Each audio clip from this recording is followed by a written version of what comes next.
Hello, Mason Nation, and a warm welcome to all of those joining us here on today's show, where we'll be delivering all things baseball, anytime and anywhere, to you, our most beloved fans.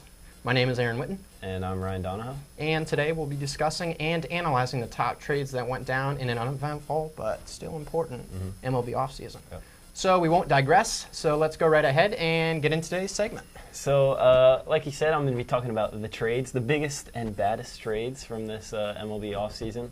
Might be even a little more action going on in the trade realm as opposed to the free agent realm.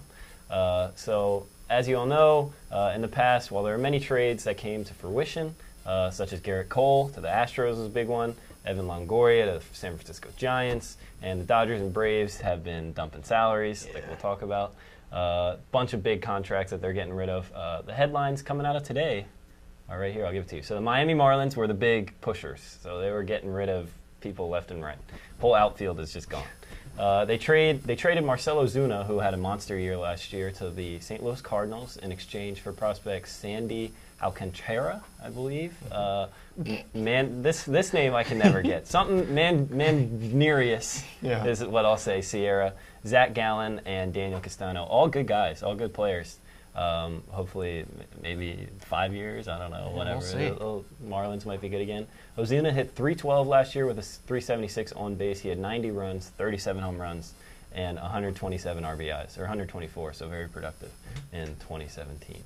Alcantara is a 22-year-old, so he could be there in the majors in a few years or two.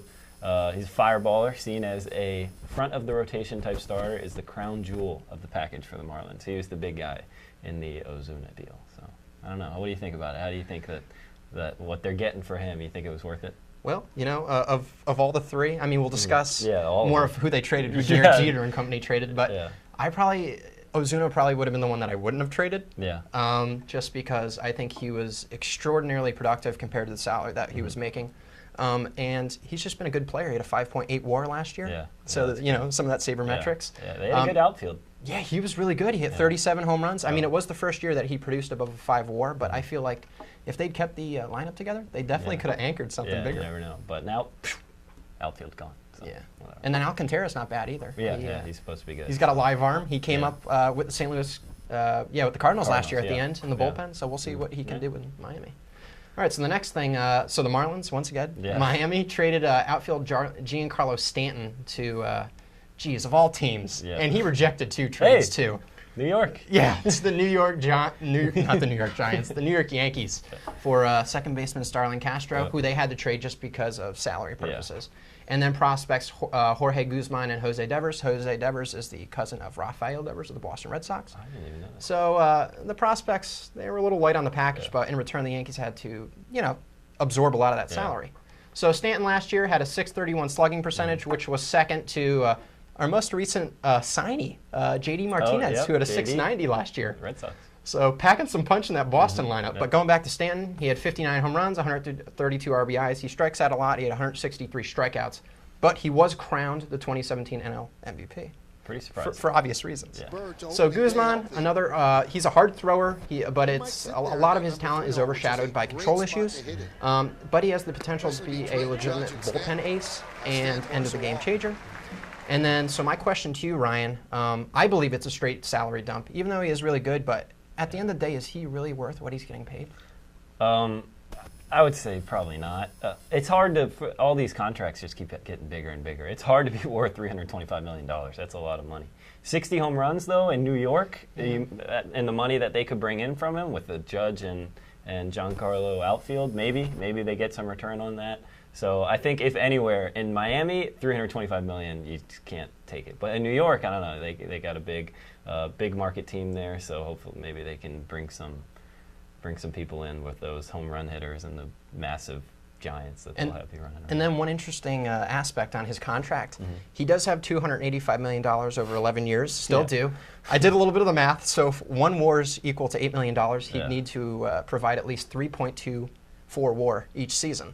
And the average player is about 2. And yes, he is above average, but to supply above average production over an 11-year contract, I'm a little skeptical. That's tough, but whatever, we'll see.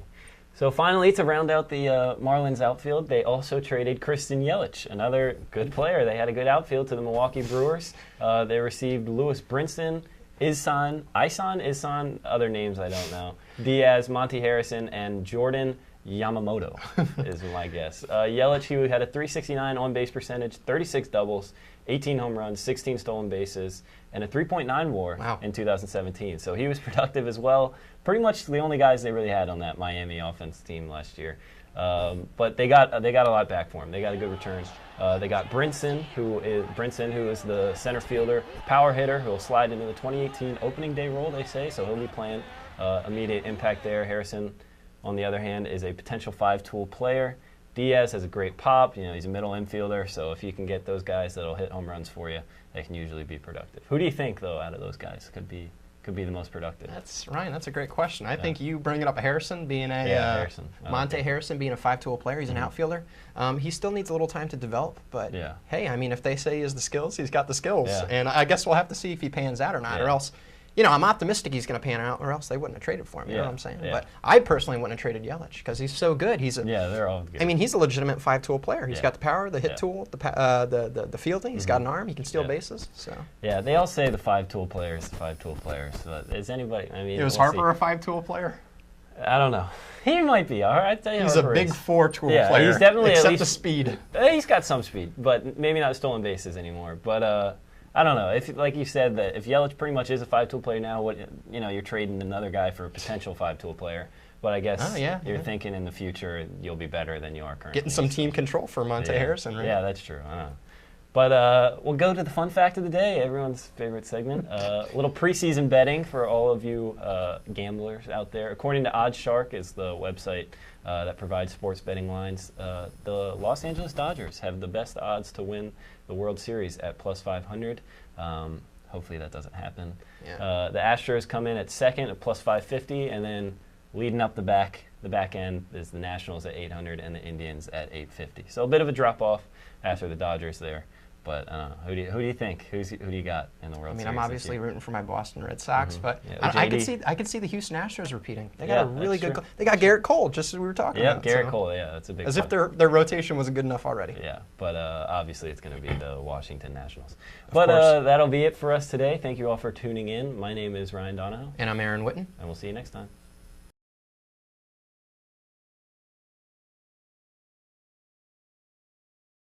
Thank you all for watching this episode of Touch Base.